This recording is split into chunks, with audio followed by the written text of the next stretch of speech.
হে পৃথিবী, তোর গাছগুলা কই? ইয়া দুনিয়া আইনা জিবালুকি, হে পৃথিবী তোর পাহাড়গুলা কই? আইনাল জব্বারিন, স্বৈরাচারেরা কোথায়? কারো কোনো জবাব হবে না। আল্লাহ পাক এরপরে আবার মানুষগুলিকে চিন্তা করবে, সুবহানাল্লাহ, ওয়াইজাল কুবুরু বুসিরা, যা কিছু মাটির মধ্যে লুক্কায়িত ছিল সবগুলি আল্লাহ পাক বের করে নিয়ে আসবেন। হাসরের ময়দান হবে, উপস্থিত হবে সমস্ত মানুষ, কেউ পলায় থাকতে পারবে না কোথাও। কুমিরে যারে খাইছে, বাঘে যারে খেয়েছে, আগুনে যারে পোড়াইছে, পানিতে যে পচে গেছে, পোকামাকড়ে যারা খেয়েছে, কোনো পথ নাই। সবাই আল্লাহর দরবারে উঠবে। পায়ে জুতা নাই, মাথায় কাপড় নাই, পরনে কোনো কাপড় চোপড় নাই, উলঙ্গ উলঙ্গিনী। কিয়ামতের এই বিভীষিকাময় দৃশ্য দেখে মানুষ মানুষের দিকে তাকাবার কোনো হুঁশ থাকবে না। সব মানুষ উপরের দিকে তাকায় থাকবে, নিচে তাকাবার কারো কোনো ক্ষমতা থাকবে না। মানুষ অস্থির হয়ে যাবে।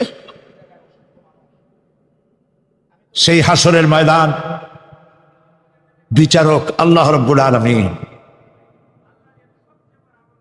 প্রত্যেকটি মানুষকে তার কৃতকর্মের জন্য হিসাব দিতে হবে। আল্লাহ রাব্বুল আলামিন বলেন, পরকালীন জীবনের ব্যবস্থাপনাটা কেমনে হবে শোনো। ইন্নাস সামআ ওয়াল বাসারা ওয়াল ফুআদা কুল্লু উলাইকা কানা আনহু মাসউলা। কিয়ামতের দিন প্রত্যেকটি মানুষকে তার শ্রবণ সম্পর্কে,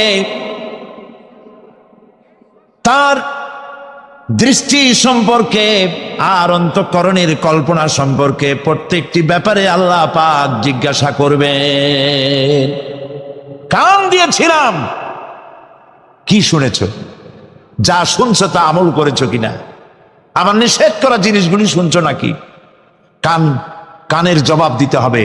কান আল্লাহ পাক দিয়েছেন, সুবহানাল্লাহ, আল্লাহ পাক দিয়েছেন কান। এই কান দুটে যার নাই, কান আছে শুনতে পায় না, কত বড় কষ্টে আছে সে। মানুষের চিল্লায় কথা কয়, সে বুঝেই না। আছে না এমন? এই কানের সম্পর্কে প্রশ্ন করা হবে, শ্রবণ সম্পর্কে, দর্শন সম্পর্কে প্রশ্ন করা হবে। যা দেখতে নিষেধ করেছি সেগুলো দেখছো নাকি? এর শুকরিয়া আদায় করেছো নাকি? দুটি চোখ, এর শকর আদায় করা কি সম্ভব ভাই? আদায় করা সম্ভব? এই দুটি চোখ যদি না থাকতো, আমার গর্ভধারিণী মাকে দেখতে পারতাম না। এই সুন্দর চোখ দুটি যদি আল্লাহ না দিতেন, আল্লাহর এই সুন্দর সৃষ্টি দেখা থেকে বঞ্চিত হয়ে যেতাম। আল্লাহকে বলি, মনির, হে বিশাল আকাশের মালিক, তুমি দয়া করে না চাইতে আমাদের শরীরে যা দিছো নিয়ামত, মৃত্যুর আগে সিনায় নিও না। দুটি চোখের শকর আদায় করতে পারবো না। চোখের মধ্যে পানি আছে, কান্নার পানি না, সবসময় চোখে পানি আছে। চোখে আমরা পলক দেই না? কত কুদরত আল্লাহ পাকে। এই পৃথিবীতে দিনে রাতে অসংখ্য পলুয়েশন, রোগ জীবাণু সমানে উঠতেছে। এখন যদি মাইক্রোস্কোপ যন্ত্র এখানে থাকতো, তাহলে দেখতেন এই পরিবেশটা কত দূষিত, কত পলিউশন, কত জাম। এগুলি নাকের মধ্য দিয়ে পেটে যাচ্ছে, চোখের মধ্যে ঢুকতেছে।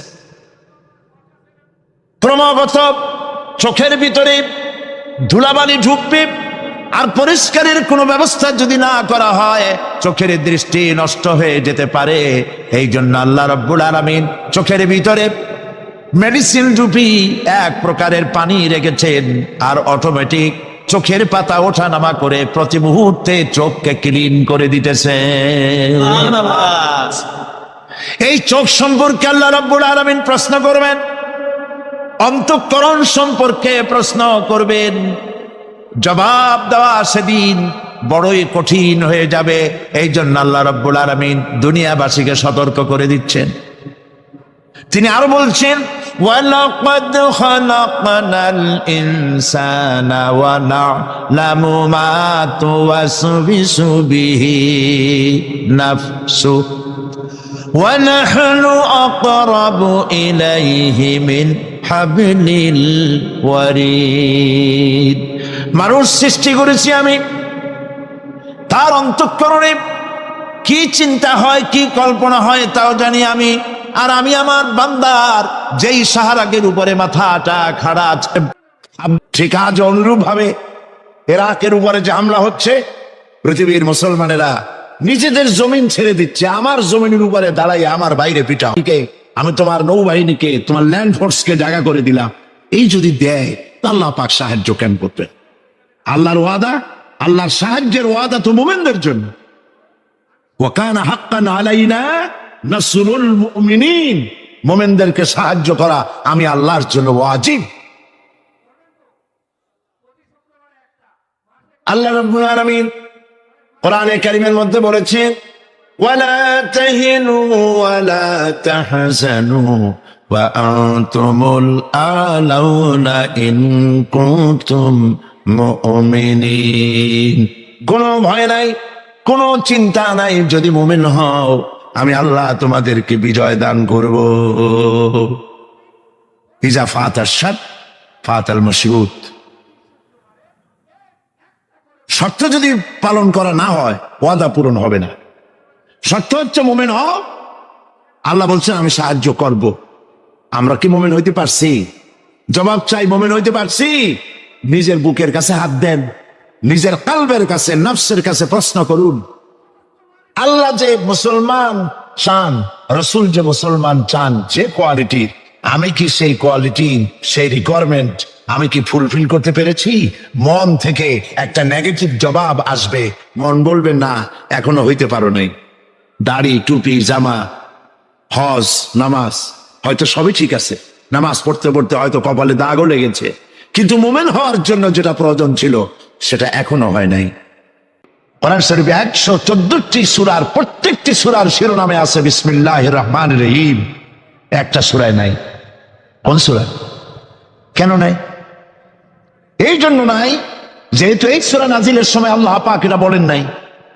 জিবরাইল আলাইহিস সালাম যখন নবী করিম সাল্লাল্লাহু আলাইহি ওয়াসাল্লামের কাছে এটা তেলাওয়াত করে শোনায়েছেন, তিনি বিসমিল্লাহ তখন বলেন নাই। নবী করিম সাল্লাল্লাহু আলাইহি ওয়াসাল্লাম যখন সাহাবায়ে কিরামকে লিখতে বলেছেন, কাতেবে ওহী যারা ছিলেন, তখন তিনি এই সূরার প্রথমে বিসমিল্লাহ বলেন নাই, তাই বিসমিল্লাহ এখানে লেখা হয় নাই। তার মানে হচ্ছে কোরআন শরীফ বিন্যাস করা, এর শব্দ বিন্যাস, সূরা বিন্যাস, এর সবকিছুকে বিন্যস্ত করার দায়িত্ব ছিল আল্লাহ পাকের। সুবহানাল্লাহ। আল্লাহ রাব্বুল আলামিন কোরআনে কারীমের মধ্যে বলেছেন, ইন্না নাহনু নাযালনা যিকরা ওয়া ইন্না লাহু লাহাফিজুন। কোরআন নাজিল করেছি আমি আল্লাহ, আর এর সংরক্ষণের সবটুকু দায়িত্ব আল্লাহ রাব্বুল আলামিন নিজেই গ্রহণ করেছেন, আমি গ্রহণ করেছি। নাজিল করছি আমি, হেফাজত করব আমি। কে বলেন সবাই? আমি হেফাজত করবো এটাকে। আল্লাহ পাক গ্যারান্টি দিচ্ছেন, ওয়ালাউ তাকাওয়ালা আলাইনা বা'দাল আকাবিল। আমার নবী যদি নিজের থেকে বানিয়ে কোনো কথা আমি আল্লাহর নামে কোরআন শরীফের ভিতরে চালায় দিতেন, আমি আমার নবীর ডান হাত চেপে ধরতাম, আর তার কণ্ঠ নালীকে আমি আল্লাহ কেটে ফেলে দিতাম। কত বড় কথা! হযরতে নবী করিম সাল্লাল্লাহু আলাইহি ওয়াসাল্লাম যখন হযরত খাদিজা রাদিয়াল্লাহু তাআলা আনহার কাছে যখন দ্বীনের দাওয়াত দিলেন, কালেমার দাওয়াত দিলেন, এক সেকেন্ডও তিনি দেরি করেন নাই। চিন্তা করেন না, আপনি নিজেকে বহুত ফেরেশতা রূপে আপনি বলতে পারেন যে আমি একেবারে অ্যাঞ্জেলিক ক্যারেক্টারের লোক, ফেরেশতা চরিত্রের মানুষ, বাইরে গিয়ে বহুত কথা বলতে পারেন, এমনকি বাইরে গিয়ে অনেক মুরিদও বানাইতে পারেন। পীর সাহেবদেরকে জিজ্ঞেস করা উচিত যে আপনার বউ আপনার কাছে মুরিদ হয়েছে কিনা। বউ মুরিদ করে এত সহজ না। একজন পীরেরই দেখছিলাম একটা বইয়ের মধ্যে গল্প, বউ তাকে পীর মানতেই চায় না, বহুত চেষ্টা করছে মুরিদ বানাবার জন্য, পারেনি। একদিন বউকে কেরামতি দেখাবার জন্য সে রান্না করতেছিল বাইরে, ওটার উপর দিয়ে সে উড়ে গেল। এরপরে সে নামলো, বউ তাকে দেখে বলে, দেখছো তুমি তো পীরগিরি করো, এই যে একটা লোক কেবলমাত্র পাগড়ি বান্ধে মাথার উপর দিয়ে উড়ে গেল, তুমি কি এরকম পারো? আরে বেটি, আমি তো উড়ে গেলাম তোমার দেখাবার জন্য, তুমি বিশ্বাস করো না। ও, সেই জন্য তো একটু টাইট হয়ে গেছো, সোজা হয়ে যেতে পারো নাই। বউ তো তার স্বামীর জন্য জীবন দিতে পারে, তার ভালোবাসা সবটা উজাড় করে দিতে পারে, কিন্তু ঈমান আনা সহজ নয়। যেহেতু বউ, আপনি সবাইকে ফাঁকি দিতে পারবেন, আপনার স্ত্রীকে কখনো ফাঁকি দিতে পারবেন না। আপনি কোথায় যান, কত রাত্রে বাড়ি ফেরেন, কার সঙ্গে টেলিফোনে কথা বলেন, আপনার ইনস অ্যান্ড আউট, ভেতর এবং বাইরের সব সূর্যের মতো পরিষ্কার আপনার স্ত্রীর কাছে। এই জন্য নবী করিম সাল্লাল্লাহু আলাইহি ওয়াসাল্লাম বলেছেন, তোমাদের মধ্যে উত্তম সেই ব্যক্তি যে ব্যক্তি তার স্ত্রীর কাছে উত্তম। আমি আমার স্ত্রীদের কাছে উত্তম ব্যক্তি। সুবহানাল্লাহ। হযরত নবী করিম সাল্লাল্লাহু আলাইহি ওয়াসাল্লাম তিনি যখন হযরতে খাদিজাকে যখন দ্বীনের দাওয়াত দিলেন, কালেমার দাওয়াত দিলেন, বললেন এক আল্লাহর ইবাদত করো, আমারে শেষ জামানার নবী হিসাবে মেনে নাও, আখিরি নবী হিসাবে আমাকে মেনে নাও। হযরতে খাদিজা এক মুহূর্ত দেরি করেন নাই, সঙ্গে সঙ্গে পড়েছেন লা ইলাহা ইল্লাল্লাহু মুহাম্মাদুর রাসূলুল্লাহ। আমরা তো আরবে বক্তৃতা শুনতেছি, আর ইরাকের মুসলমানদের ঘুম হারাম হয়ে গেছে, খাবার নাই। গতকাল ব্রাহ্মণবাড়িয়া বলেছি, ইরাকের গর্ভবতী নারীরা তারা ডাক্তার সরকারের কাছে দাবি জানাইছিল যুদ্ধের একদিন আগে, বলছিল আমাদেরকে অপারেশন করে বাচ্চাগুলো বের করে দাও, আমরা বিরুদ্ধে লড়াই করে শহীদ হয়ে মরতে চাই।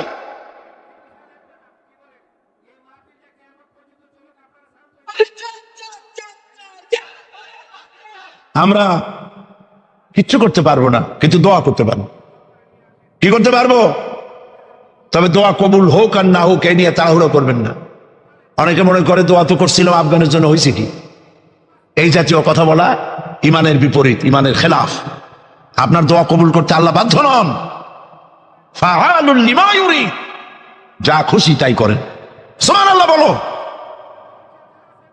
এই দোয়া যে করি, এই দোয়া কবুল আজ হবে, কাল হবে, অথবা 5 বছর 10 বছর পরে হবে, অথবা কবুল যদি না হয়, শাহনশাহ রব্বুল আলামিনের দরবারে দোয়া করা হয়েছে, এজন্য আল্লাহ পাক কিয়ামতে মর্যাদা বৃদ্ধি করে দিবেন।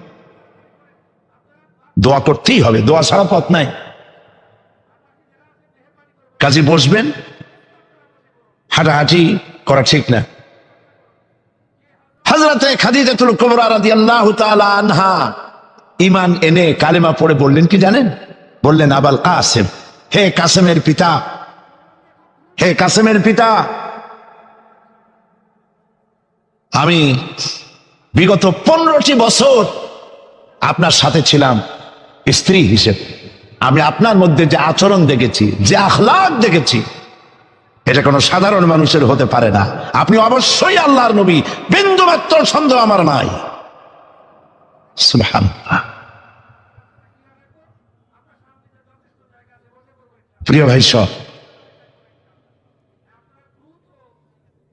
সেই নবীদের জন্য 3টি শর্তের কথা বলেছিলাম। একটা হলো ওহী, একটা মুজিজা, একটা উন্নত মানের চরিত্র। ওহী ছাড়া নবী হওয়া যায় না। এই কোরআন সর্বশেষ ওহী মুহাম্মদ সাল্লাল্লাহু আলাইহি ওয়াসাল্লামের পরে। এরপরে আল্লাহর কোন ওহী আসবে না, একটা শব্দ আসবে না পৃথিবীর মানুষের জন্য। কমপ্লিট করে দেওয়া হয়েছে। আল ইয়াউমা আকমালতু লাকুম দীনাকুম ওয়া আতমামতু আলাইকুম নি'মাতি ওয়া রাদিতু লাকুমুল ইসলাম দীনা। এটাকে কমপ্লিট করা হয়েছে আল্লাহর পক্ষ থেকে। পৃথিবীর মানুষের জন্য আর একটি শব্দ প্রয়োজন নাই। বিজ্ঞানের আবিষ্কার যত বাড়ুক, কোরআন শরীফের কিচ্ছু তাতে আসে যায় না। যদি কোন আহাম্মক বলে যে বর্তমান হলো বিজ্ঞানের যুগ, কোরআন নাজিল হয়েছে কত বছর আগে? 1400 বছর আগে কোরআন নাজিল হয়েছে। সেই যুগের কোরআন আর এখন মডার্ন যুগ, এখন কি এগুলি চলে? আরে বাবা, তোমার বিজ্ঞান ফেলের সামনে। বিজ্ঞানের থিওরি হচ্ছে, বিজ্ঞানের একটি থিওরি এই যে বিজ্ঞানের কোন থিওরি ফাইনাল নয়। আজকে এক বিজ্ঞানী এক কথা বলে, কালকে আরেকজন আর এক কথা বলে। একদিন তো ডারউইন বলেছে এই মানুষগুলো মানুষ না, সবগুলা বান্দর। ও নিজেও বান্দর। বান্দর কেন? মানুষের নাকি দেখা যায় বান্দরের মতো। আচ্ছা বলেন, বান্দর আমার মামু হয়, শিম্পাজি আমার নানা, ওরাং ওটাং দাদা, এই বলে এর মধ্যে কোনো গৌরব আছে? এর মধ্যে কোনো গৌরব আছে? কোনো গৌরব নাই। ডারউইনের গোষ্ঠী বান্দরের গোষ্ঠী হইতে পারে, কিন্তু আমরা বান্দরের গোষ্ঠী না। আমরা আসছি আদম থেকে, আদম আসছে মাটি থেকে। সুবহানাল্লাহ। ওই সময় সে বলছিল, আমি চিন্তা করছি যে কয় বোতল খাইয়া এরকম লিখতে পারে। ওই সময় সে বলছে মানুষ বান্দর জাতি। এরপরে যারা পৃথিবীতে বিজ্ঞানী, তার সমকালীনের পরপরই যারা এসছে, তারা রিসার্চ করে বলেছে এই ডারউইনের এই কথা হলো একটা বান্দরামি, এটা ঠিক না।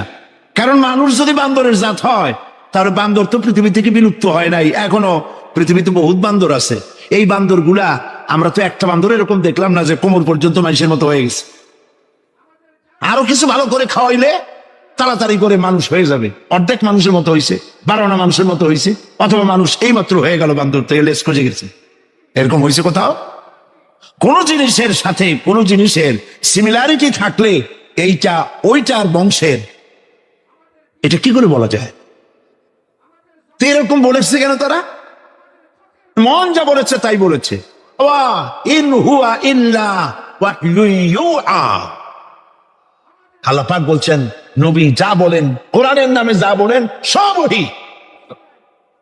তিনি নফস এবং প্রবৃত্তিকে অনুসরণ করে কোনো কথা বলেন না। আমি যা বলতে বলি তাই বলেন। সুবহানাল্লাহ। সুতরাং নবী করিম সাল্লাল্লাহু আলাইহি ওয়াসাল্লামের কাছে কোরআন এসেছিল এই কারণে যে কোরআন দিয়ে তিনি একটি সমাজ বিপ্লব করবেন, তাবিজ লাগবেন, এই জন্য কোরআন আসে নাই। বোঝেন কিনা কথা? এই যে দেখুন, আমার হাতে কোরআন শরীফ একটা আছে, ছাপা হয়েছে সুলেমানিয়া বুক হাউস, বাংলা বাজার, ঢাকা। কে তাদেরকে অধিকার দিল কোরআন শরীফ সেবে কোরআনের মধ্যে তাবিজের নকশা আঁকা? আল্লাহর কালামের সাথে এটা বেয়াদবি, বেহরমতি। এই জাতীয় কোরআন শরীফ বাজারে পাইলে আপনারা কিনবেন না। কোরআন শরীফ নাম্বার দিয়ে তাবিজ দেখার কোন অধিকার ইসলাম কাউকে দেয় নাই। কোরআন শরীফকে জাতির কাছে হালকা করেছে তাবিজের ব্যবসা দিয়ে। এটাকে একটা তাবিজের কিতাব বলে মনে করা হয়েছে। দেখুন সূরা ফাতিহা, এই নকশা গলায় বাঁধিয়ে রাখিলে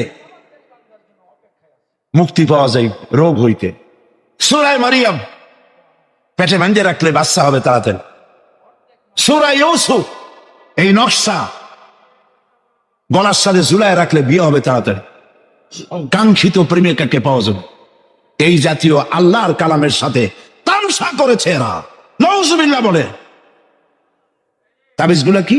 কতগুলো দাগ দেওয়া, আর তার মধ্যে 573, 6072, 286, 1382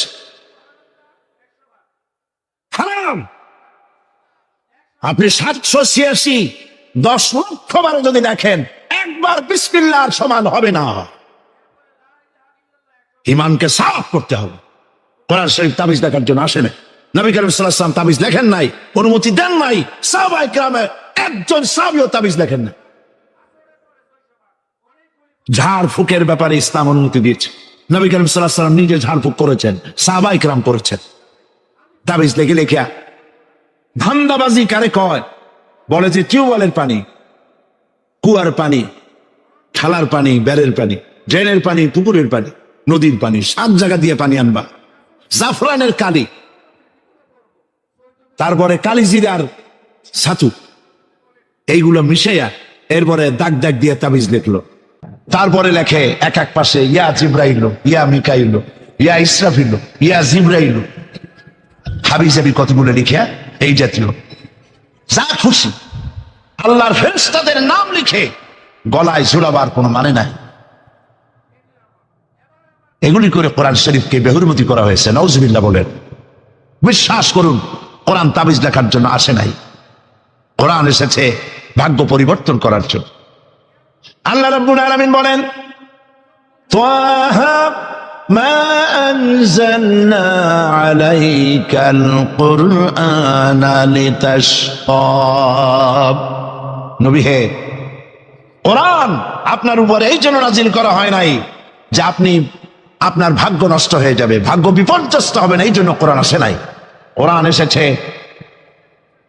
ভাগ্যকে সুপ্রসন্ন করার জন্য। সুবহানাল্লাহ। সেই কোরআনের সাথে সম্পর্ক করেছি তাবিজের, কোরআনের সাথে সম্পর্ক করেছি চুমা দেওয়ার, মাথায় রাখার, বুকে লাগাবার। হ্যাঁ ঠিক আছে, কোরআন শরীফ মাথায় লাগাবো না কি লাগাবো? চুমা কোরআনে দেবো না তো কোথায় দেবো? বুকে কোরআন লাগাবো না তা কোথায় লাগাবো? এটা ঠিক আছে।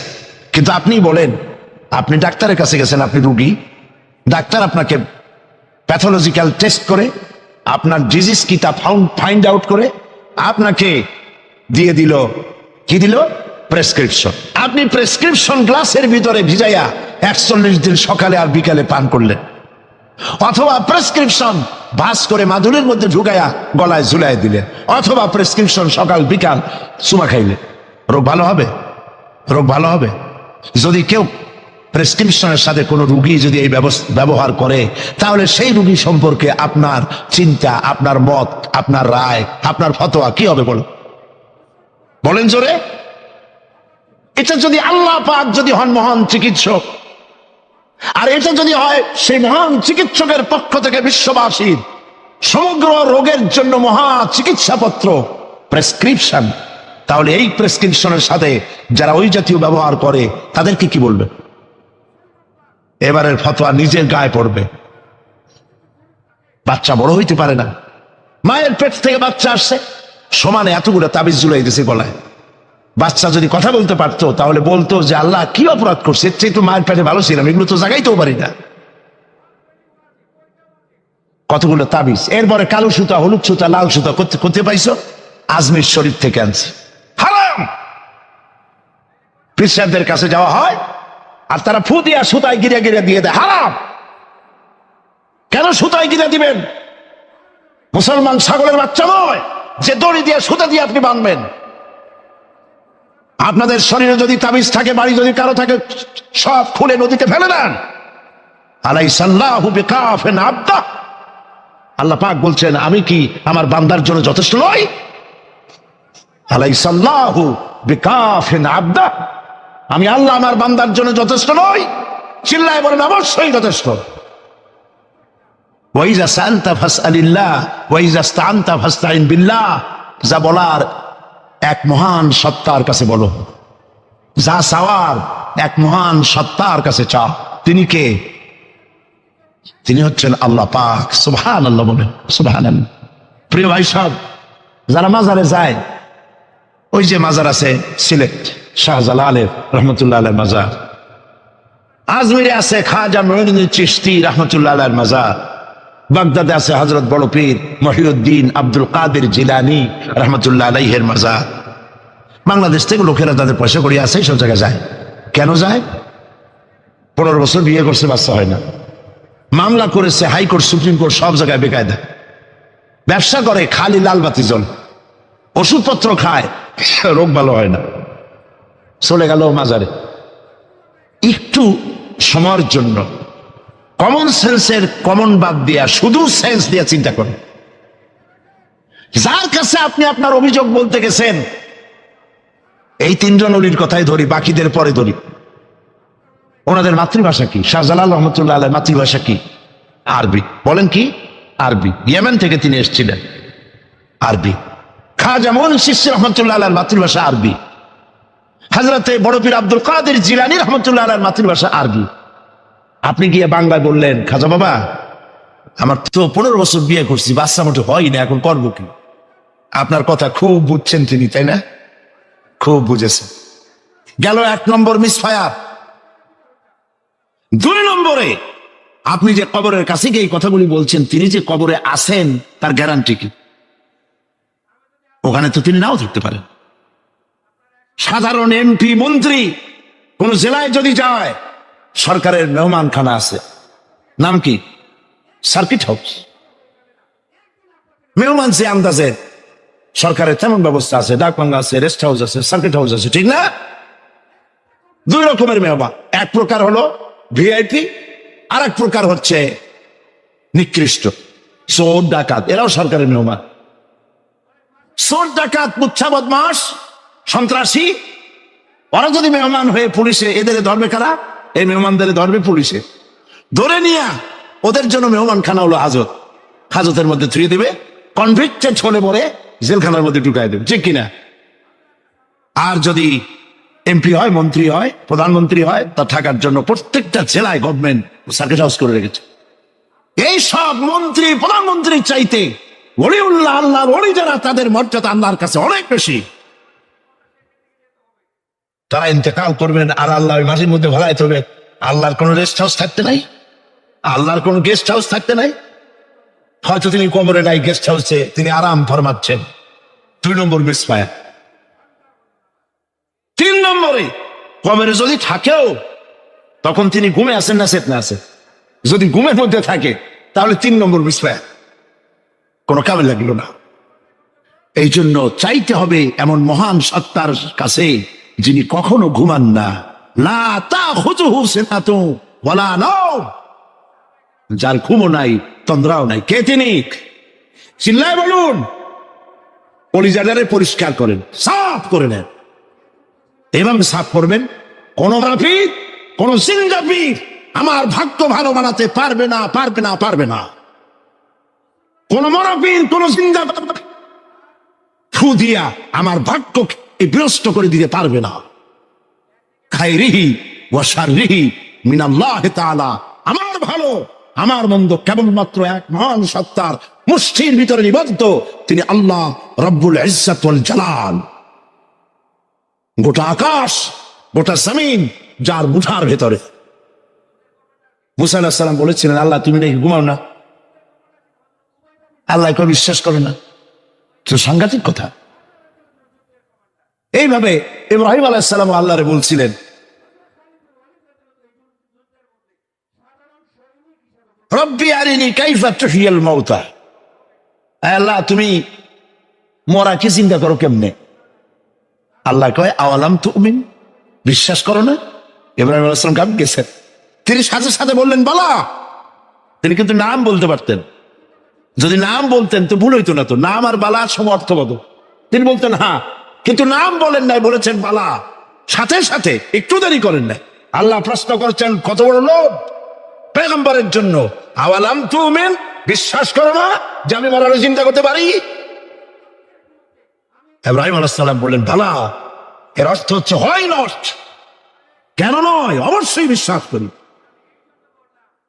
ওয়ালাকিন লিয়াতমাইন্না কলবি, তবে মূল বিষয় হলো যদি আমি চোখে দেখতাম, কানে শোনার, চোখে দেখা ব্যাপারটা একটু ভিন্ন। আল্লাহ বলেন বিশ্বাস যখন করছো, মরারে কেমনে চিন্তা করি আমি তোমাকে দেখাবো। সুবহানাল্লাহ, এই কোরআন শরীফের মধ্যে আল্লাহ বলেছেন। মুসা আলাইহিস সালাম বলছেন, আল্লাহ তুমি নাকি ঘুমাও না, আল্লাহকে বিশ্বাস করো না? আল্লাহ বিশ্বাস করো, তবে বুঝি না জিনিসটা। মুসা আলাইহিস সালাম ভয় পেয়ে গেলেন। আল্লাহ রাব্বুল আলামিন বলেন ভয়ের কোনো কারণ নাই। এটি একটি উদাহরণের জন্য আমি তোমাকে গ্লাস নিয়ে দাঁড়িয়ে থাকতে বলেছিলাম। একটা গ্লাস হাতে নিয়ে কয়েকটা সেকেন্ড বা একটা মিনিটও দাঁড়াইতে পারলে না, হাতের থেকে ঘুমের কারণে ভেঙ্গে চুরমার হয়ে গেল। তোমার রব, তোমার আল্লাহ হাতের মুঠার ভিতরে সপ্ত আসমান জমিন কুল কায়নাত, এর কন্ট্রোলিং সিস্টেম, এই ট্রাফিক সিস্টেম সবকিছু আল্লাহ রব্বুল আলামিন কন্ট্রোল করেন। তোমার আল্লাহ যদি ঘুমায় যায় সব শেষ হয়ে যাবে। লা তাখুযুহু সিনাতুন ওয়ালা নাওম, তার ঘুমও নাই তন্দ্রাও নাই। আর তাছাড়া মাখলুক, তার যে আদত, খালেকের সে আদত হতে পারে না। সৃষ্টি, তার বউ হয়, বাচ্চা হয়, ঘুমায়। লা তাখুযুহু সিনাতুন ওয়ালা নাওম, তার ঘুমও নাই তন্দ্রাও নাই। আর তাছাড়া মাখলুক, তার যে আদত, খালেকের সে আদত হতে পারে না। সৃষ্টি, তার বউ হয়, বাচ্চা হয়, ঘুমায়, খায়, পেশাব পায়খানা লাগে। একটি একটি কথাও যদি নিজের থেকে বানিয়ে বলতেন, সুবহানাল্লাহ বলেন। সেই কোরআন একটি শব্দ মানুষের নেই। আল্লাহ পাক বলেছেন এর উপর, কোরআনের উপর থেকে, এর নিচের থেকে, এর ডান থেকে, এর বাম থেকে, এর ভিতরে শয়তানের বাতিলের প্রবেশের কোনো অধিকার নয়। যদি থাকতো এতদিনে কত বেড়াছেড়া করতো, সেরা বেড়া করতো, উল্টো পাল্টা করিয়া সর্বনাশ করে ফেলাইতো, ঠিক কিনা? পৃথিবীতে শত শত কোটি খ্রিস্টান পৃথিবীতে আছে। খ্রিস্টানদেরকে চ্যালেঞ্জ করুন তো যে একটা বাইবেলের হাফেজ দাও আমাদেরকে। সারা পৃথিবীতে একটা হাফেজ চাই, বাইবেল মুখস্থ করছে, পাওয়া যাবে? যাবে না। হিন্দুদেরকে চ্যালেঞ্জ করেন, কত কোটি হিন্দু আছে তোমাদের, বেদ তোমাদের ধর্মগ্রন্থ, বেদ মুখস্থ করছে, এরকমটা হাফেজ দাও, পারবে দিতে? পারবেন। মহান আল্লাহ রাব্বুল আলামিন কোরআনে কারীমকে ইবাদত করেছে। সূরা কমরের মধ্যে রব্বুল আলামিন বলেছেন ওয়ালাকাদ ইয়াসসারনাল কুরআনা লিযিকরি ফাহাল মিন মুদ্দাকির। আল্লাহ পাক বলেন অবশ্যই কোরআনে কারীমকে আমি মানুষের কাছে মুখস্থ করার জন্য আর বোঝার জন্য সহজ করে দিয়েছি। মুখস্থ করাও সহজ আর বোঝাও সহজ। আমার কাছে হাফেজ আমি পেয়েছি 8 বছরের বাচ্চা কোরআন শরীফ মুখস্থ করছে। আজকে পত্রিকা দেখলাম একটা ছোট্ট মেয়ের ছবি, 7 বছরের কোরআন শরীফ মুখস্থ করেছে, কোন মৌলানা সাহেবের ছেলে, তার মাও হাফেজ, বাবাও হাফেজ। 7 বছরের ছোট্ট বাচ্চা 30 পারা করেছে। আপনি কি মনে করেন, পাগলামি মনে করেন এত বড় কোরআন শরীফ মুখস্থ করা? 7 বছরের বাচ্চা কোরআন মুখস্থ করছে। আমার কাছে মনে হলো যেন আটলান্টিক মহাসাগর আল্লাহ ঝিনুকের মধ্যে ঢুকাই দিছে। এই যে শরফুদ্দিন খলিফা নাকি একটা ছোট্ট বাচ্চার একটা ক্যাসেট বেরিয়েছে না, তানজানিয়া। লোকেরা বলে, খুব আশ্চর্য হয়ে যায় যে কেউ কেউ তো বলে যে এগুলি কম্পিউটার দিয়ে বানাইছে। যারা আল্লাহ কুদরত বিশ্বাস করে না তারা এরকম বলে। লোকেরা আশ্চর্য হয়ে যায় এত রকম ছোট ছেলে কোরআন শরীফ মুখস্থ করলো কেমনে? বয়স তার 4 বছর। আসলে বয়স 4 বছর না, আমি আজ থেকে 4 বছর আগেই তার কাছে দেখেছি লন্ডনে। হইতেই পারে, আল্লাহ পাক যদি ইচ্ছা করেন করতেই পারে। চিন্তা করে দেখেন না, একটা লোক 40 বছর পর্যন্ত লেখাপড়া জান, লিখতেও পারেন না, পড়তেও পারেন না, নামও সই করতে পারেন না, কোন রাজনৈতিক ব্যক্তিদের সাথে ওঠা বসা করেন নাই, কোন কবি সাহিত্যিকদের সাথে ওঠা বসা করেন নাই। সেই লোকটি 40 বছর পর এমন কথা বললেন রাজনীতির কথা, দুনিয়ার সব রাজনীতি ফেল হয়ে গেল। অর্থনীতির ব্যাপারে, সমাজনীতির ব্যাপারে এমন সব কথা বললেন, দুনিয়া ফেল।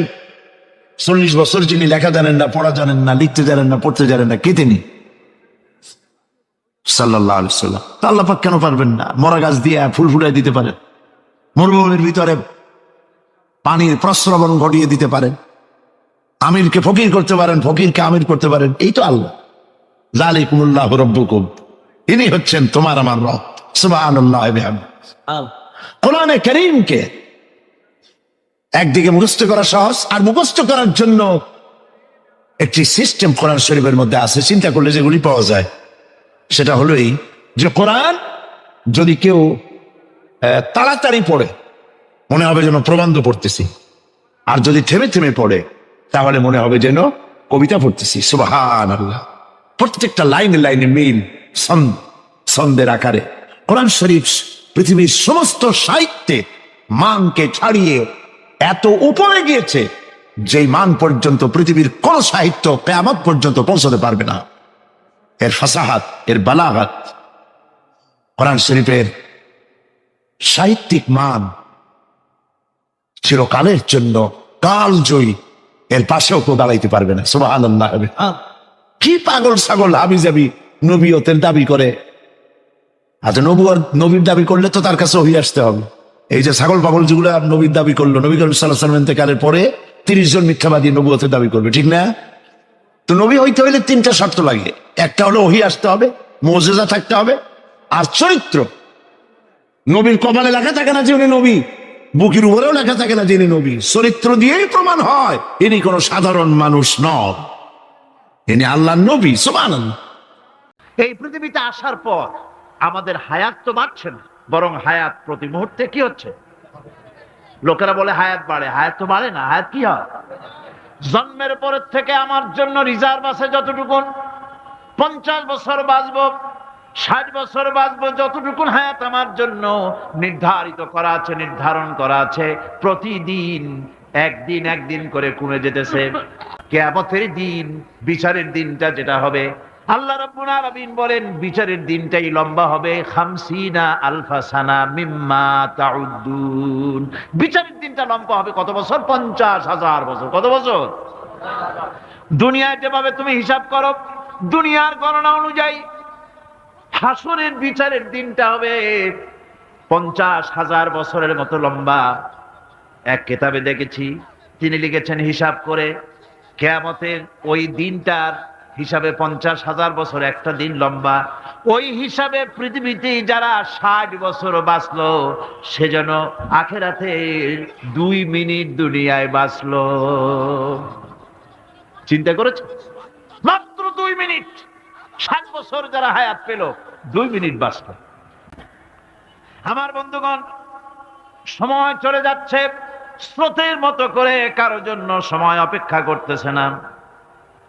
আমাদের মৃত্যু প্রতি মুহূর্তে কাছে চলে আসতেছে। এই জন্য শায়ের বলেছেন, আগাহা আপনি মৌত সে কোই বাশার নেহি, আগাহা আপনি মৌত সে কোই বাশার নেহি, সামা সো বরস কে হ্যাঁ পল কি খবর নেহি। মৃত্যু সম্পর্কে আমাদের কারো জানা নাই। যে কোনো মুহূর্তে মৃত্যু আমাদের কাছে এসে যেতে পারে। মৃত্যু সম্পর্কে কিছুই জানা নাই, অথচ প্রতি মুহূর্তে আমরা মৃত্যুর দিকে এগিয়ে চলছি। মাল সামান 100 বছর কি ধরে খাবো তাও জমা করে রেখেছি, কিন্তু এক মুহূর্তের খবর নাই। মাহফিলে এসেছি, বাড়ি যেতে পারবো নিশ্চয়তা নাই। আছে? বলেন আছে? আপনি বাড়ি যাও ভালো, বসেছেন, দাঁড়াতে পারবেন এই নিশ্চয়তা আছে? নাই। সুতরাং সূরাটিতে যে সময়ের উপরে কসম করে মূলত সময়ের অপরিসীম গুরুত্ব সম্পর্কে আল্লাহ পাক মানুষকে বুঝাই দিতেছেন। সময়ের দাম দাও। আমাদের সময় চলে যায় গান শুনতে শুনতে, আশ্চর্য মলম বিক্রি করা দেখতে দেখতে, তাস পাশা খেলতে খেলতে সময় চলে যায়, কেউ খেয়াল করে না। সময় বলতে অতীত কালও হতে পারে, আবার বর্তমানও হতে পারে। আর বর্তমান কাল কোনো কালই না। বর্তমান কাল কোনো কাল নয়। প্রতি মুহূর্তে ভবিষ্যৎ এসে বর্তমান হয়, আর প্রতি মুহূর্তে বর্তমান কি হয়? অতীত হয়ে যায়। বর্তমান কাল বলে কোনো কাল নাই। প্রতি মুহূর্তে অতীত হয়ে যাচ্ছে। এই যে আমি মাহফিলে বসছিলাম প্রথম এসে, ওইটা কি এখনো বর্তমান আছে? এই যে বর্তমান কথা বলছি, এটা অতীত হয়ে যাচ্ছে। সুতরাং বর্তমান কাল নাই। আল্লাহ পাক অল আসরের সময়ের কসম করে বলছেন।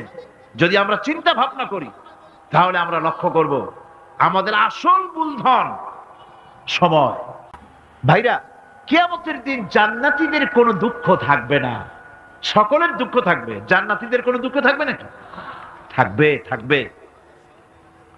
জান্নাতীদের মনের মধ্যে একটা দুঃখই থাকবে। ভালো করে শুনুন, জান্নাতীদের মনের মধ্যে একটা দুঃখই হবে। তারা মনে মনে চিন্তা করবেন, আফসোস করবেন, আহারে যদি দুনিয়ায় বসে অমুক সময় বাসে বসেছিলাম, আজে বাজে চিন্তা করেছি, বাড়ির ড্রয়িং রুমে একা একা বসে বসে আজে বাজে চিন্তা করেছি, অমুক অমুক সময় খেলাধুলায় কাটাইছি।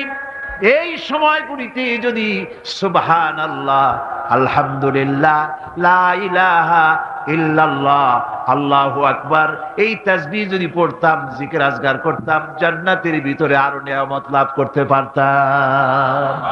সময়টা তো কাজে লাগাইলাম না। মানুষের শর্ত, মুমিনের সব কাজে সওয়াব। ওয়াকুলু লিন্নাসি হুসনা, মানুষের সঙ্গে ভালো ভালো কথা কও, মানুষের সঙ্গে হাসি মুখে কথা কও। একজনের সাথে হাসি মুখে কথা বললেন, আপনার একটা সদকা দেওয়ার মতো সমান সওয়াব আমলনামায় লেখা হয়ে গেল। ভালো ভালো কাম করো। বন্ধুগণ, সময় দ্রুত গতিতে চলে যাচ্ছে, মানুষের জীবন ক্ষতিগ্রস্ত হচ্ছে। ক্ষতি থেকে বাঁচতে পারবে 4টা গুণ যার মধ্যে আছে, বাকি সব ক্ষতিগ্রস্ত হয়ে যাবে। আমার ভাইয়েরা, এই কথাগুলি বলে আল্লাহ পাক যেন এরকম একটা দৃষ্টান্ত দিলেন। আপনি যদি পরীক্ষার হলে গিয়া দেখেন ছাত্ররা পরীক্ষা দিতেছে, পরীক্ষার জন্য নির্ধারিত সময় কতটুকুন? 3 ঘন্টা। 3 ঘন্টা। 3 ঘন্টা। আপনি গিয়ে দেখলেন কোন একজন পরীক্ষার্থী পরীক্ষা দিতে গিয়ে আর একদিকে তাকায় আছে, আকাশের তারা গুনতেছে, অথবা সে গল্প করতেছে, অথবা পরীক্ষা বাদ দিয়ে আজে বাজে কিছু লিখতেছে। আপনি যেমন তাকে, ওই ছেলেটাকে আনবো না, গাফেল ছেলেটাকে ঘড়ির দিকে তাকায় বলেন, এই ছেলে ওই ঘড়ির দিকে তাকাও, দেখো তোমার সময় কিন্তু চলে যেতেছে, মাত্র 1 ঘন্টা আর তুমি সময় নষ্ট করতেছো। আল্লাহ যেন স্নেহ পরবশে তাম পৃথিবীর গোলামদেরকে, বান্দাদেরকে আঙ্গুল নির্দেশনা দিয়ে বলছেন, বান্দারা প্রতি মুহূর্তে তোর জীবনের মূল্যবান সময় চলে যেতেছে, প্রতি মুহূর্তে সময় যাচ্ছে। আল ইনসান, ইনসান বলতে শুধু মুসলমান না, ইনসান বলতে কি মুসলমান শুধু না, আল ইনসান মানব মণ্ডলী, বিশ্বের সমস্ত মানুষকে আল্লাহ বলছেন, হিন্দু, খ্রিস্টান, বৌদ্ধ, নাসারা, ইহুদি, মজুসি, মুসলমান, বিশ্বের সব মানুষকে আল্লাহ বলছেন। যেহেতু আল্লাহ স্রষ্টা, মানুষের ব্যাপারে সার্বিক কল্যাণময় কথা কে বলতে পারেন? কে বলতে পারেন? সে আল্লাহ রাব্বুল আলামিন বলছেন, সময় চলে যাচ্ছে ও পৃথিবীর মানুষেরা। এই মানুষ বলতে আল্লাহ রাব্বুল আলামিন কোন ব্যক্তি, কোন গোষ্ঠী, কোন জাতিকে বলেন নাই, বলেছেন সমগ্র মানবতাকে। এর অর্থ হচ্ছে সূরাটিতে উল্লেখ্য 4টি গুণ যদি আমল করতে পারে লোকেরা, যেই ব্যক্তি করবে, যেই সমাজ করবে, যেই রাষ্ট্র করবে, যেই গোষ্ঠী করবে, যেই জাতি করবে, তারাই ক্ষতি থেকে বেঁচে যাবে। আর যারা করবে না তারা ক্ষতিগ্রস্ত হবে। কি হবে বলুন? এখন আল্লাহ পাকের কথা শুনুন। আল্লাহ পাক বলছেন, ওয়াল আসরি ইন্নাল ইনসানা লাফি খুসর। কোরআন লাভ বা সাফল্যের ধারণা যেমন নিছক পার্থিব নয়, সমৃদ্ধির কথা শুধু পার্থিব নয়, জন্ম থেকে শুরু করে মৃত্যু পর্যন্ত। কোরআনের লাভের কথা যখন বলা হয় তখন জন্ম থেকে মৃত্যু পর্যন্ত, আখিরাত পর্যন্ত, কিয়ামত পর্যন্ত। ক্ষতিটাও জন্ম থেকে শুরু করে মৃত্যু পর্যন্ত, কিয়ামত পর্যন্ত ক্ষতিটাও। এই ক্ষতি থেকে বাঁচবার জন্য কোরআনে কারিমে বিভিন্ন জায়গায় এই খাসারা শব্দ ব্যবহার করা হয়েছে। আল্লাহ রাব্বুল আলামিন বলছেন, ওয়ামান খাফফাত মাওয়াজিনুহু ফাউলাইকা আল্লাযীনা খাসিরু আনফুসাহুম বিমা কানু বিআয়াতিনা ইয়াযলিমুন। যাদের পাল্লা ভারী হবে কিয়ামতে তারাই হবে সফলকাম, আর যাদের পাল্লা হালকা হবে, নেকির পাল্লা যাদের হালকা হবে তারা হবে ক্ষতিগ্রস্ত। তারা নিজেদের ক্ষতি নিজেরাই ক্ষতি সাধনকারী হবে কিয়ামতের দিন। কাজে মানুষের জীবনের সমুদয় কার্যাবলীর ভালো অংশ যদি খারাপ অংশের উপরে বিজয়ী হয়, তারপরে খারাপ অংশ পাওনাদারদের দিয়ে টিয়া, এরপরে যদি নেকি কিছু বাকি থাকে, তাহলে বোঝা গেল লোকটা কিয়ামতে নাজাত পাবে। আর যদি ভালো কাজের উপরে খারাপ কাজ বিজয়ী হয়ে যায় আর সমস্ত পাওনাদারদেরকে পাওনা মিটাইয়া তারপরেও পাপ বাকি থেকে যায়, এক চাইতে খাসারা পৃথিবীতে, আকাশে, জমিনে কিছুই আর হবে না। এর থেকে বাঁচার জন্য আল্লাহ পাক, এই খাসারা থেকে বাঁচার জন্যই মানুষকে এই কথা বলছে। এই কথাটি কোরআনে কারিমের অন্য একটি আয়াতে আরো সুন্দর করে বলা হয়েছে। যারা নাকি এই দুনিয়ার বুকে, যারা নিজেদের পুঁজি খাটাইছে, জীবনের পুঁজি সুদ কামাইতে খাটালো, জীবনের পুঁজি খাটালো হারাম কামাইয়ের ভিতরে, অন্যায় কাজের ভিতরে, যারা জীবনের পুঁজিকে আল্লাহর দ্বীনের কাজে লাগাতে পারে নাই, তাদের সম্পর্কে বলা হচ্ছে খাসিরাদ দুনিয়া ওয়াল আখিরাতা যালিকা হুয়াল খুসরানুল মুবিন। খাসিরাদ দুনিয়া ওয়াল আখিরাহ, দুনিয়াও ক্ষতিগ্রস্ত, আখিরাতেও ক্ষতিগ্রস্ত। এটা হচ্ছে তার জন্য সুস্পষ্ট ক্ষতি, এর থেকে বড় ক্ষতি আর কিছুই হতে পারে না। আল্লাহ পাক কোরআনে কারীমে অন্যত্র বলেছেন, وننزل من القرآن ما هو شفاء ورحمة للمؤمنين ولا يزيد الظالمين إلا خسارا। আমি এই কোরআন অবতরণের পরিক্রমায় এমন সব বিষয় অবতীর্ণ করেছি যা মুমিনদের জন্য নিরাময় এবং তাদের জন্য রহমত, আর জালিমদের জন্য ক্ষতি ছাড়া আর কিছুই বৃদ্ধি পায় না। জালিমদের জন্য ক্ষতি বৃদ্ধি পায়, আর যারা মুমিন তাদের জন্য এর মধ্যে নিরাময় আছে, এর মধ্যে রহমত আছে। অর্থাৎ যারা এই কোরআনকে যারা নিজেদের আইনের কিতাব হিসেবে গ্রহণ করেছে, কোরআনকে তাবিজের কিতাব হিসেবে নয়, ধর্মীয় কিতাব হিসেবে নয়, কোরআন সংবিধান। কোরআন কি? কোরআনকে যারা সংবিধান হিসেবে মেনে নিয়েছে, কোরআনকে যারা সংবিধান হিসেবে গ্রহণ করলো, ব্যক্তি, পরিবার, সমাজ, রাষ্ট্রে তাদের যাবতীয় মানসিক, বুদ্ধিবৃত্তিক, নৈতিক, তামাদ্দুনিক রোগের নিরাময় হবে, এর দ্বারা শান্তি হবে। কিন্তু যেসব জালিম এই কোরআনকে প্রত্যাখ্যান করেছি, কোরআনকে যারা মৌলবাদীদের কিতাব বলে, কোরআনের কথা বললে মৌলবাদ বলে গাল দেয়, তারা তাদের কপালকে পোড়াইয়া ছাই বানাইয়া দিছে, তাদের কপাল ভস্মীভূত করে দিয়েছে। কোরআনে কারিমে আল্লাহ রাব্বুল আলামিন অন্যত্র বলেছেন, কুল ইন্নাল খাসিরিনাল্লাযীনা খাসিরু আনফুসাহুম ওয়া আহলিহিম ইয়াওমাল কিয়ামাহ আলা যালিকা হুয়াল খুসরানুল মুবিন। বলো, প্রকৃত দেউলিয়া তারাই যারা কিয়ামতের দিন নিজেকে, নিজের পরিবার পরিবর্গকে এই ক্ষতির দিকে যারা ঠেলে দেবে। ভালো করে শুনে নাও, এটি হচ্ছে সুস্পষ্ট ক্ষতি, সুস্পষ্ট দেউলিয়াপনা।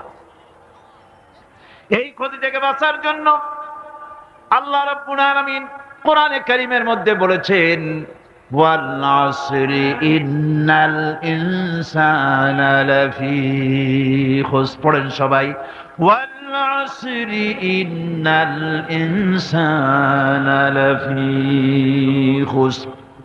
মানুষের, সমগ্র মানুষের জীবন ক্ষতিগ্রস্ত। কে বলতেছেন? গা শিউরে ওঠার কথা না? গা শিউরে ওঠে। আল্লাহ বলতেছেন ক্ষতিগ্রস্ত, ব্যর্থ। আপনি যতই মনে করেন আপনার মিল আছে, কল আছে, কারখানা আছে, মন্ত্রী, টাকা পয়সা আছে, প্রেসিডেন্ট হয়েছেন, প্রধানমন্ত্রী হয়েছেন, আপনার জীবন সফল হয়েছে, আল্লাহ বলেন না, জীবন ব্যর্থ, জীবন বিফল, জীবন ক্ষতিগ্রস্ত। তামাম পৃথিবী, সমস্ত মানুষ ক্ষতিগ্রস্ত, ব্যর্থ। চারটা কাজ করলে সফল হবে। কয়টা কাজ? জোরে বলেন, কয়টা কাজ?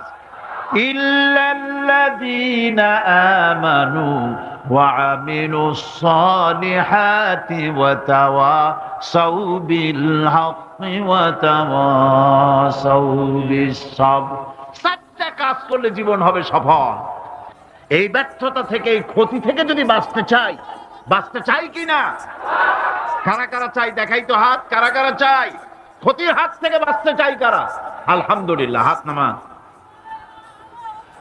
ক্ষতির হাত থেকে যারা বাঁচতে চান, আল্লাহ রাব্বুল আলামিন তাদের জন্য ফর্মুলা পেশ করেছেন, ইল্লাল্লাযীনা আমানু ওয়া আমিলুস সালিহাতি ওয়া তাওয়াসাউ বিল হাক্কি ওয়া তাওয়াসাউ বিস সাবর।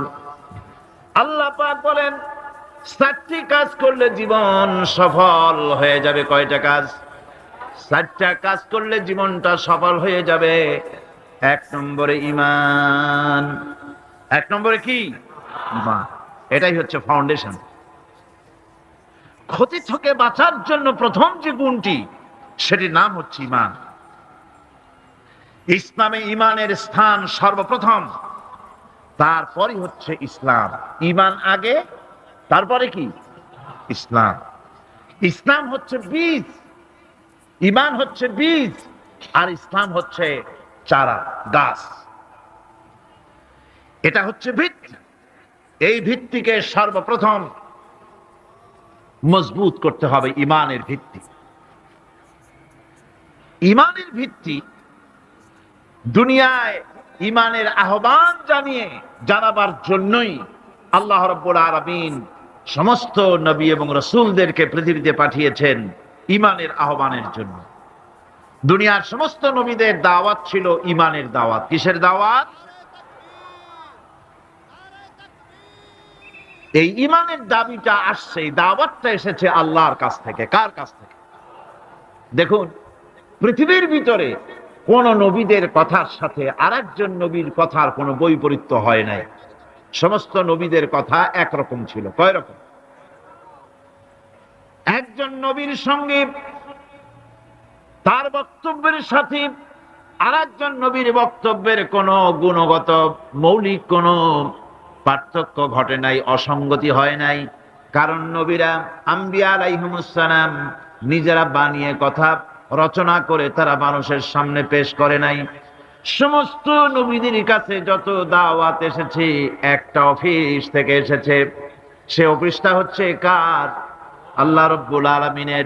তাই দুনিয়ার সমস্ত পয়গম্বরদের দাওয়াত ছিল না ইলাহা ইল্লাল্লাহ, লা ইলাহা ইল্লাল্লাহ, লা ইলাহা লা ইলাহা ইল্লাল্লাহু মুহাম্মাদুর রাসূলুল্লাহ। এটাই ছিল সমস্ত নবীদের দাওয়াত। কোরআনে কারীম তার ধারক এবং বাহক সম্পর্কে বলে যে তিনি যে দাওয়াত দিয়েছেন সে দাওয়াতটা হলো ঈমানের দাওয়াত। আমাদের নবী তিনি এসে যে দাওয়াত দিয়েছেন সে দাওয়াতটা কিসের? কোরআনে কারীম বলছি, রব্বানা ইন্নানা সামি'না মুনাদিয়ান ইউনাদি লিল ঈমান। হে আমাদের রব, নিশ্চয়ই আমরা এমন একজন আহ্বায়কের আহ্বান শুনেছি যিনি আমাদেরকে ঈমানের দাওয়াত দিয়েছেন। এমন কোন পয়গম্বর নাই দুনিয়ায় যিনি ঈমানের দাওয়াত দেন নাই। সকলেই ঈমানের দাওয়াত মানুষের সামনে, বিশ্ববাসীর সামনে পেশ করেছেন। কোরআনে হাকিম স্পষ্ট একটা সীমারেখা দুনিয়ার মানুষের সামনে পেশ করে পৃথিবীর মানুষগুলিকে দুটি শ্রেণীতে বিভক্ত করে দিয়েছে। একটি হচ্ছে ঈমান পোষণকারী, আরেকটি হচ্ছে অবিশ্বাসী। একটা ঈমান পোষণকারী আর একটা অবিশ্বাসী। ঈমান পোষণকারীরা সত্যশ্রয়ী, তারা হচ্ছে জ্ঞান এবং নূরের সম্পদে সমৃদ্ধ। আর দ্বিতীয় দলটি হচ্ছে কাফের, জালিম, মূর্খ। তারা হেদায়েতের রাস্তা তাদের জন্য অবরুদ্ধ। কোরআনে কারীম এই দুইটি দল সম্পর্কে উল্লেখ করতেছেন, মাসালুল ফারিকাইনি কাল আ'মা ওয়াল আসাম্মি ওয়াল বাসীরি ওয়াস সামিম হাল ইয়াস্তাবিয়ানি মাসালান আফালা। কোরআন শরীফ বলছে, হাল ইয়াস্তাবিয়ানি মাসালান আফালা তাযাক্কারুন। দুইটি শ্রেণীতে আল্লাহ পাক ভাগ করে দিয়েছেন। একটা শ্রেণী হচ্ছে অন্ধ, বোবা, বধির। আরেকটি যারা শুনতে পায়, চোখে দেখতে পায়। এই দুটি কখনো এক নয়, সমান নয়। এ দুটির রাস্তা আলাদা। কাফেরের রাস্তা আর ইমানদারদের রাস্তা সম্পূর্ণ ভিন্ন। আল্লাহ রাব্বুল আলামিন ঈমান এবং কুফরের পার্থক্য বলে দেওয়ার জন্য গোটা মানব জাতির মধ্যে স্পষ্ট করে বলেছেন, লা ইকরাহা ফিদ-দীন ক্বাদ তাবায়্যানার রুশদু মিনাল গায়ব। দ্বীনের ব্যাপারে জোর জবরদস্তি নেই। এখানে হেদায়েতের পথ এবং গোমরাহি, হেদায়েতকে গোমরাহির পথ থেকে সম্পূর্ণ আলাদা করে দেওয়া হয়েছে। আল্লাহর নবী বলেছেন, সে ব্যক্তি মুমিন নয়, সে ব্যক্তি মুমিন নয়, সেই ব্যক্তি মুমিন নয় সাহাবায়ে কিরাম হতচকিত হয়ে উঠলেন, প্রশ্ন করলেন, নবীজি কোন ব্যক্তি মুমিন নয়? আল্লাহর নবী বলেন, যেই ব্যক্তি পেট পুরে আরাম করে ঘুমায় গেল এ কথা জানার পর, যে তার প্রতিবেশী না খেয়ে শুয়ে আছে, ক্ষুধার যন্ত্রণায় কাতরাচ্ছে, এ কথা জানার পরে যেই মুসলমান ব্যক্তি আরাম করে পেট ভরে খেয়ে ঘুমায়, সে কখনো মুমিনের দাবি করতে পারে না, মুমিন হতে পারে না। কত বড় কথা! ইসলাম মানুষকে তাগিদ করেছে তার প্রতিবেশীর উপরে লক্ষ্য রাখার জন্য, তার প্রতিবেশীকে লক্ষ্য রাখার জন্য, গরিব মানুষের প্রতি লক্ষ্য রাখার জন্য। রাসূল করিম সাল্লাল্লাহু আলাইহি ওয়াসাল্লাম বলছেন, আইয়ু রাজুলিন মাতা দিয়ান বাইনা আগনিয়ায়ে ফাকাদ বারিয়াত মিনহুম জিম্মাতুল্লাহি ওয়া রাসূলিহি। আল্লাহর নবী বলেন, কোন ধনী ব্যক্তিদের মাঝে কোন গরিব প্রতিবেশী যদি না খেয়ে মারা যায়, তাহলে ওই এলাকার বিত্তশালী লোকদের সাথে আল্লাহর সমস্ত সম্পর্ক, রসুলের সব সম্পর্ক ছিন্ন হয়ে যায়। কে বলতে পেরেছে এত বড় কথা? মানুষের অর্থনৈতিক নিরাপত্তার জন্য কত বড় কথা বলেছে ইসলাম, বলেছে বিশ্বনবী জনাবে মুহাম্মদ রাসূলুল্লাহ সাল্লাল্লাহু আলাইহি ওয়াসাল্লাম। আল্লাহ রাব্বুল আলামিন বলেন, ধনীদের হাতে যেন সম্পদগুলি পুঞ্জীভূত হয়ে না যায়, কাইলা ইয়াকুনা দুলাতাম বাইনাল আগনিয়াই মিনকুম। তোমাদের ধনীদের হাতে যেন সম্পদগুলি, সমাজের সম্পদগুলি যেন পুঞ্জীভূত না হয়, সেগুলি বরং ছড়িয়ে আস্তে করে যেন সমস্ত গরিব যেন সাধারণের কাছে যেতে পারে, সে ব্যবস্থা করতে হবে। যাকাত প্রদানের মাধ্যমে ধনীদের কাছ থেকে নিয়ে গরিবদেরকে দিয়ে দিতে হবে। আর বুখারী শরীফের সারা ফাথুল বারীতে হাফেজ ইবনে হাজার আসকালানী রাহিমাহুল্লাহ তিনি বলেছেন, যাকাত যদি ধনীরা না দেয়, যদি কেউ দিতে বাধা দেয়, ফামানিমতানা উখিযাত বিহি কাহরান, যদি যাকাত না দেয় জবরদস্তি করে যাকাত আদায় করে নিবে গভর্নমেন্ট। যাকাত দিতেই হবে। মুনকিরিনে যাকাত, যারা যাকাত দিতে অস্বীকার করেছিল, হযরতে সিদ্দিক আকবর, হযরতে আবু বকর সিদ্দিক রাদিয়াল্লাহু তাআলা আনহু, তিনি তাদের সম্পর্কে বলেছিলেন, ওয়াল্লাহি লাউ কাতিলান্না মান ফাররাকা বাইনাস সালাতি ওয়াজ যাকাত, অবশ্যই আমি ওই সম্প্রদায়ের লোকের বিরুদ্ধে যুদ্ধ ঘোষণা করব যারা নামাজ আর যাকাতের মধ্যে পার্থক্য সূচিত করবে। যারা নামাজ তো পড়বে কিন্তু যাকাত দিবে না সরকারের কাছে, যাকাত আদায় করবে না, তাদের বিরুদ্ধে যুদ্ধ ঘোষণা করব। ইসলামী সরকার যদি প্রতিষ্ঠিত হয়, তাহলে এই যাকাত আদায় করা হবে। যাকাত কেউ নিয়ে বসে থাকতে পারবে না, যাকাত আদায় করা হবে। আমাদের দেশে নিয়ম মাফিক যদি যাকাত আদায় করা হতো, এই দেশ যদি ইসলামী গভর্নমেন্ট হতো, আল্লাহ যেন দয়া করে দেন, কন্যা আমিন। আল্লাহ পাক যদি দয়া করে দেশটার ইসলামী রাষ্ট্র বানায় দেন, তাহলে যাকাত তো আদায় করে নেওয়া হবে, যাকাত দিতে আপনি বাধ্য, গরিব মানুষ থাকবে না। এখনো বাংলাদেশের নিয়ম মাফিক যদি যাকাত আদায় করা হয়, নিয়ম মাফিক মানে সোনার যাকাত, রূপার যাকাত, নগদ ক্যাশের যাকাত, ফসলের ওষুধ, সঠিকভাবে যদি আদায় করা হয়, তো একেবারে কম করে হলেও 1000 কোটি টাকা যাকাতের টাকা কালেকশন হতে পারে। এটা কি কম কথা? 1000 কোটি টাকা, এই টাকা আদায় করা হচ্ছে না। এই টাকা আদায় না করার কারণে যে শূন্যতার সৃষ্টি হচ্ছে, এই ভ্যাকুয়ামকে পূর্ণ করার জন্য এগিয়ে এসেছে 7 সমুদ্র 13 নদীর উপর থেকে এনজিওরা।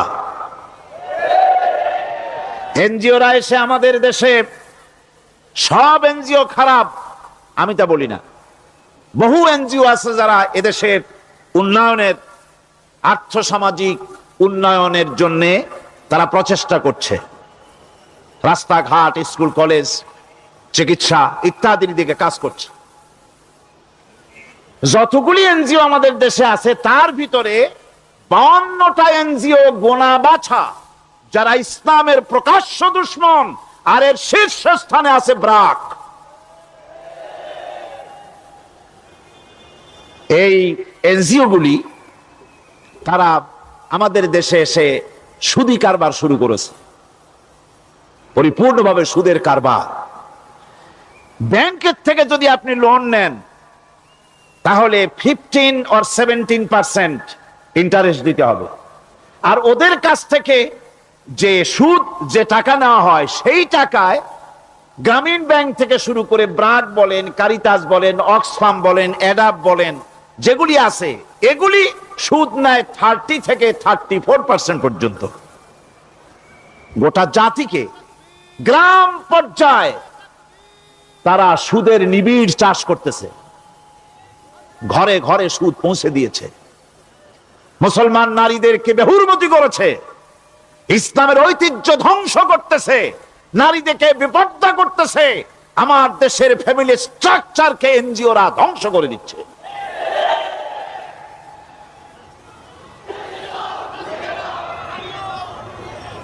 সুতরাং এনজিওরা এই সুযোগটা পেত না।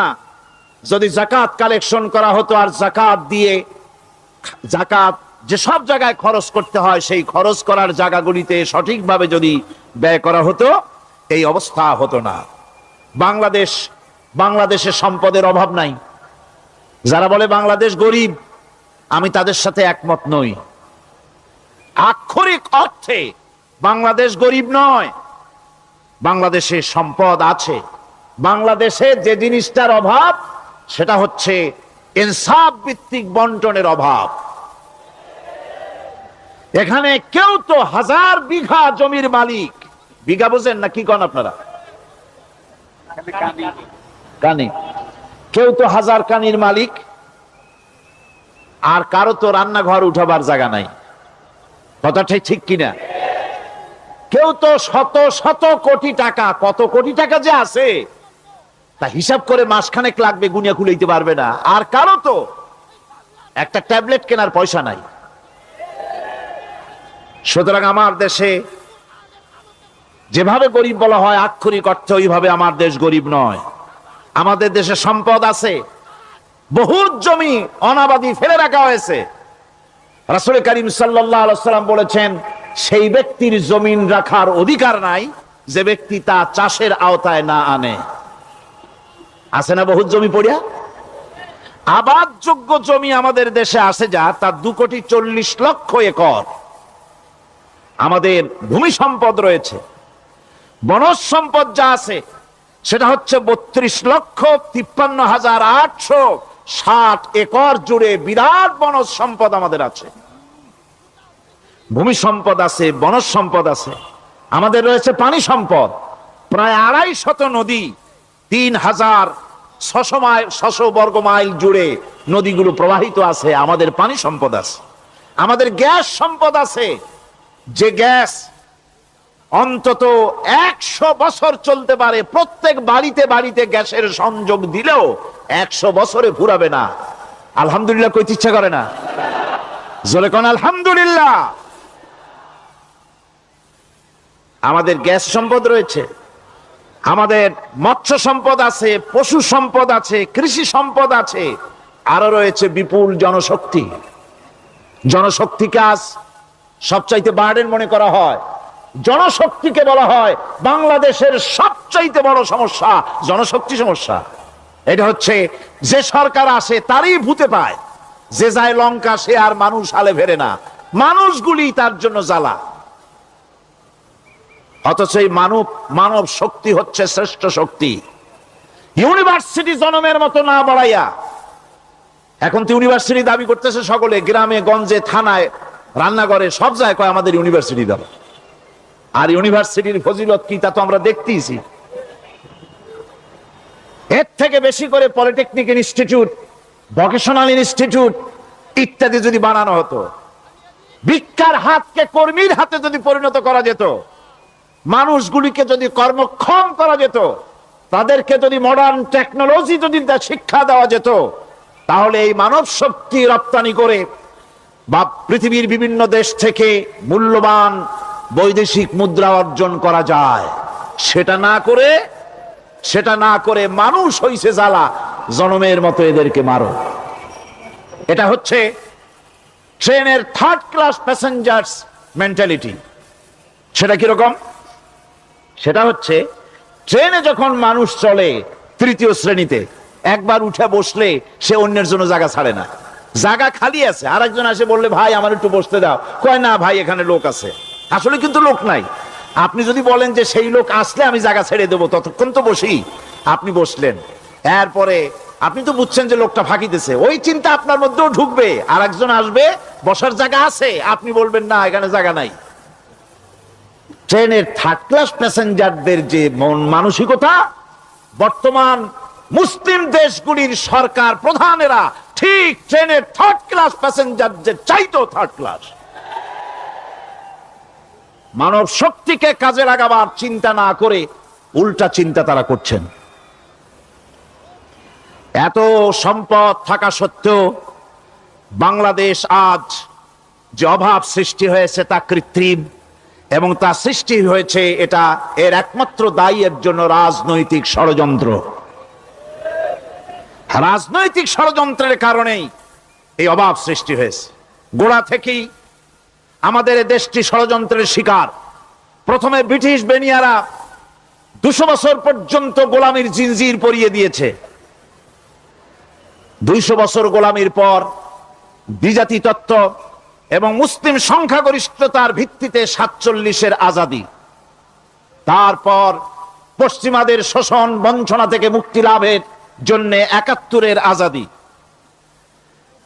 এরপরে দেশের 90% হচ্ছে মুসলমান। 90% কারা? চিল্লায় বলেন না কারা? পৃথিবীর এই দ্বিতীয় বৃহত্তম মুসলিম জনগোষ্ঠীকে খ্রিস্টান আর ইহুদিরা তারা চেয়েছে জনগণকে খ্রিস্টান বানাতে। আমাদের দেশের জনগণকে তারা চায় খ্রিস্টান বানাতে। যারা কমিউনিস্ট তারা চায় আমাদেরকে নাস্তিক বানাতে। আর পার্শ্ববর্তী দেশের পেইড এজেন্ট যারা আমাদের দেশে আছে তারা চায় পৃথিবীর নিকৃষ্টতম কুফরি মতবাদ, ধর্ম নিরপেক্ষ মতবাদের মাধ্যমে গোটা জাতিকে ধর্ম থেকে দূরে সরিয়ে দিতে চায়। সুতরাং এই ষড়যন্ত্রের শিকার হয়ে আছে বাংলাদেশ। বাংলাদেশের এই আর্থসামাজিক প্রেক্ষাপটে ইসলামের বিধান ছাড়া, আল্লাহর দেওয়া বিধান ছাড়া এর কোনো মুক্তি নাই, এর নাজাতের কোনো পথ নাই। আল্লাহ রসুল ক্ষমতা আরোহণ করলেন, রাষ্ট্রের মালিক হলেন, প্রেসিডেন্ট হলেন। রাসূলুল্লাহ কি হলেন? আল্লাহর নবী প্রেসিডেন্ট হলেন। সমাজের গরিব দুঃখীদের ব্যাপারে নবীজি বললেন, মান তারাকা মালান ফালওয়ারাসাতিহি ওয়া মান তারাকা দিয়ান আও কুল্লা ফালিয়াতিনি ফাইন্না মাওলাহু, রাওয়াহুল বুখারী।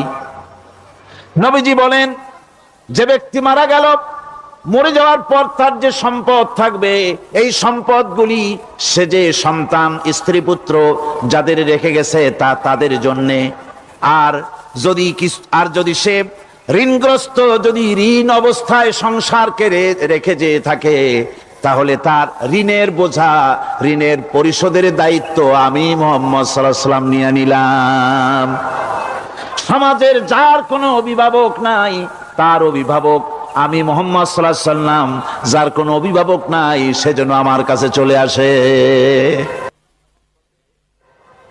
ইসলামী রাষ্ট্র এই বিধান পেশ করেছে। এর চাইতে সুন্দরতম বিধান পৃথিবীতে আর কেউ দিতে পারে নাই। সেজন্য সেই সমাজে চুরি বন্ধ হয়েছে, ডাকাতি বন্ধ হয়েছে, জেনা বন্ধ হয়েছে, সব বন্ধ হয়ে গিয়ে সুন্দর একটি সমাজ প্রতিষ্ঠিত হয়েছিল।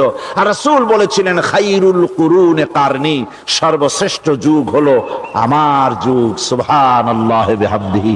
মানুষ দরজা খুলে ঘুমায়েছে, কারো ক্ষুধার কষ্ট নাই, পড়ার কষ্ট নাই, খাবারের চিন্তা নাই, চুরি ডাকাতির ভয় নাই, ভয় মুক্ত।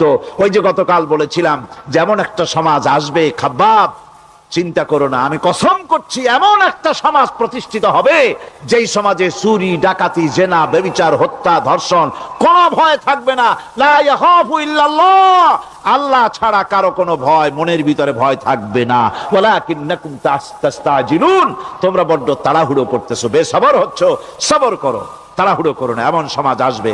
রাসূলুল্লাহ এরকম একটা সমাজ গোটা পৃথিবীবাসীকে উপহার দিতে পেরেছিলেন না পারেন নাই? পেরেছিলেন কিনা? সেই কথাই আল্লাহ রাব্বুল আলামিনের কথার সঙ্গে বার মিলান।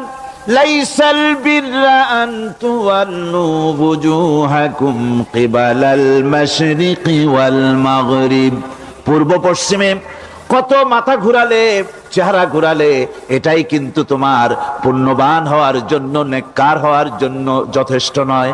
বরং যথেষ্ট হলো আল্লাহর প্রতি ঈমান আনো, কিতাবের প্রতি, পরকালের প্রতি, ফেরেশতার প্রতি, নবীদের পরে ঈমান আনো, আর আল্লাহর মহব্বতে, আল্লাহর প্রেমে উদ্বুদ্ধ হয়ে আর একটা বড় কাজ করো, সেটা হলো ওয়াতাল মালা আলা হুব্বিহি যাবিল কুরবা ওয়াল ইয়াতামা ওয়াল মাসাকিন ওয়াবনাস সাবিল ওয়াস সাইলিনা ওয়া ফির রিকাবি ওয়া কামাস সালাতা وآتى الزكاة والموفون بعهدهم إذا عاهدوا والصابرين في البأساء والضراء وحين البأس أولئك الذين صدقوا وأولئك هم المتقون। আরেকটি গুরুত্বপূর্ণ কাজ করতে হবে আল্লাহ পরকালে বিশ্বাস করার সাথে সাথে, সেটা হলো এই, তোমাদের জানের মতো প্রিয় ধন এবং সম্পদকে আল্লাহর মহব্বতে খরচ করতে হবে। সেজদা দিয়া কপালে দাগ লাগাইছো কিন্তু প্রতিবেশীকে সাহায্য করো নাই, গরিবদেরকে দাও নাই, এতিমকে দাও নাই, বোনকে ঠকাইছো, মেয়েকে ঠকিয়েছো, তোমার ওই সেজদায় কিয়ামতে কাজ দিবে না। প্রকৃতপক্ষের নেককার পুণ্যবান হওয়ার জন্য গরিব জনসাধারণকে সহযোগিতা করতে হবে। এরপরে মাঝখান থেকে যেটা বাদ দিয়েছিলাম, বলেছিলাম নামাজ এবং যাকাত। আমি যাকাতটা কালকে আগে নিয়ে এসেছিলাম, নামাজটা ছিল আগে। সেই নামাজটা যেহেতু আলাদা একটা বিষয় হবে, আর যাকাতটা সাদকার সাথে সামঞ্জস্য আছে, সেই জন্য যাকাত আর সাদাকার কথাটা একসঙ্গে মিলাই বলেছিলাম।